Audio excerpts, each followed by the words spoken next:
Hello pet parents and welcome to PureForm Talk. This is our third episode and today we are going to be talking about how to make your own raw food at home. Without further ado, let's jump in.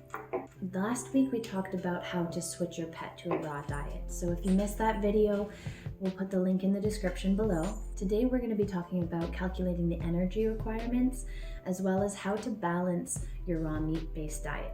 So some good proteins to start with is either turkey, duck, or rabbit.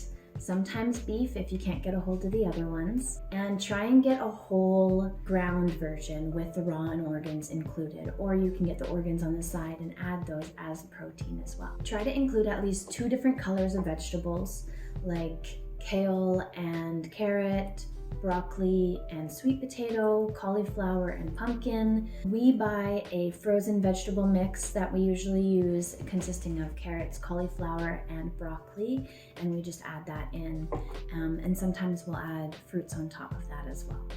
Your raw meat diet is going to be based on 4 main components: your protein, your complex carbs, your simple carbs, and your fats. We know that water is included as well in a raw meat-based diet, up to 75% moisture compared to 20% moisture in the kibble foods. So this yields for a higher protein and easier absorption.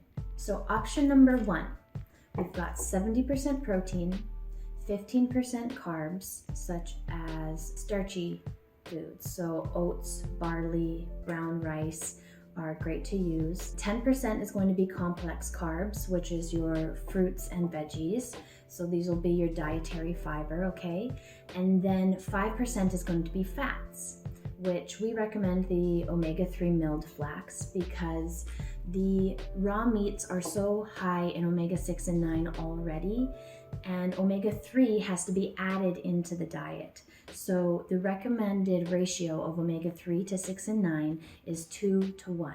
Option 2 is 50% protein, 20% starchy carbs, 20% complex carbs, that's your fruit and veggies, and 10% fat. This option is really great with active dogs because the more carbs you add, the more proteins are actually left available to help reproduce the tissues. This option works because if you're providing enough carbs to meet their energy needs, the protein is available for tissue use to do repair and growth. Now, often rotating ingredients isn't enough to complete the balance of the diet. Some nutrients can't be stored and used for later date, so it is best if you add something like essentials to make sure that they're getting all of the vitamins and minerals and the amino acids necessary for optimal health. Okay, next we're going to be talking about calculating the calorie requirements for your pet. It's super simple. Let's get started. Energy has no measurable mass or dimension, but the chemical energy found in food can be transformed by the body into heat, which can be measured. Now, energy in the food is expressed as kcals or kilocalories. To calculate the daily energy requirement, we're first going to need to calculate the resting energy requirement. For up to 45 kilos, use this formula.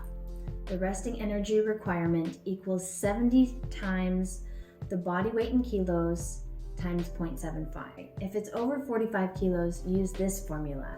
The resting energy rate equals 30 times the body weight in kilos plus 70. Daily energy requirement is calculated by multiplying the resting energy requirement by the following coefficients based on your pet's life stage. For example, our dog Jessie is a 10 kilo average neutered adult. So her resting energy requirement would be 70 times 10 kilos times 0.75, which equals 525 kilocalories. We then take the 525 kcal and times it by 1.6, which is her coefficient based on life stage, and we end up getting 840 kilocalories. This is what we're aiming for her daily diet. It's important to note that metabolized energy is a different term, and that is the amount of energy available for the tissues to use. Proteins and carbs have a metabolized energy of 3.5 kcals, and fats have a metabolized energy of 8.5 kcals. So for 100 grams of whole raw turkey, your kilocalories are going to be 350. For say 5 grams of omega-3 or an oil or EPA or DHA oil, that's going to be times 8.5, which is going to be around 42.5 kcals. All right, you should have enough materials to go and make your own raw food at home. Again, if you have any questions, please reach out to us.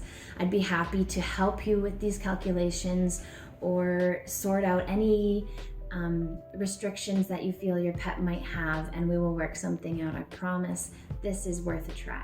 Don't forget to visit our website, follow us on social media, and don't forget to like and subscribe to our channel so you don't miss out on any videos coming up. Dr. Pack Leader Lindsay signing off.